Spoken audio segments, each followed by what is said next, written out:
દિવસે ને દિવસે તાપમાન વધી રહ્યું છે। આવી સ્થિતિમાં માત્ર બહારની ઠંડક પૂરતી નથી, શરીરને અંદરથી શીતળ રાખવું પણ એટલું જ જરૂરી છે। પણ સવાલ એ થાય કે કઈ વસ્તુનું સેવન કરવું જે શરીરને ફાયદો આપે અને મોસમી બીમારીઓથી દૂર ભગાડે। તો આયુર્વેદ પાસે એક એવી અનમોલ ઔષધિ છે જે તન અને મન બંનેને શાંત કરવાની તાકાત રાખે છે, તે છે ચંદનનું લાકડું। વૈજ્ઞાનિક રીતે સેન્ટ્રમ આલ્બમલિન તરીકે ઓળખાતું ચંદન સ્વાસ્થ્યનો ખજાનો છે। આયુર્વેદમાં ચંદનને માત્ર ત્વચા માટે જ નહીં પણ સ્વાસ્થ્ય માટે પણ શ્રેષ્ઠ ગણાવ્યું છે।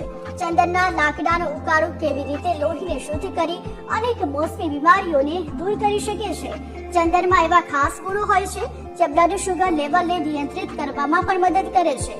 જે લોકો ડાયાબિટીસથી પીડાય છે તેમના માટે આયુર્વેદિક ઉપચાર ખૂબ જ ફાયદાકારક સાબિત થઈ શકે। આયુર્વેદ મુજબ ચંદન લોહીને સાફ કરે છે, અત્યંત રક્તસ્રાવી રોકવામાં મદદરૂપ છે, તે હૃદયને શાંતિ આપે છે અને માનસિક તણાવ ઘટાડે છે। ગરમીને કારણે થતી નબળાઈ, થાક અને ત્વચા પરના ખીલ કે બળતરા માટે ચંદન સર્વશ્રેષ્ઠ છે। તેનું સેવન આંતરિક ગરમીને ઘટાડે છે, જેનાથી ચીડિયા પણ દૂર થાય છે। પરંતુ સવાલ એ પણ થાય કે કેવી રીતે ઉપયોગ કરવો। ચંદનના લાકડાનો ઉકાળો અથવા પાવડરનો ઉપયોગ નિષ્ણાતોની સલાહ મુજબ જ કરવો જોઈએ।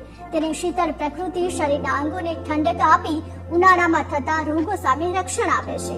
ત્વચા પર તેનો લેપ સોજો અને બળતરા ઘટાડવા માટે પણ જાણીતો છે।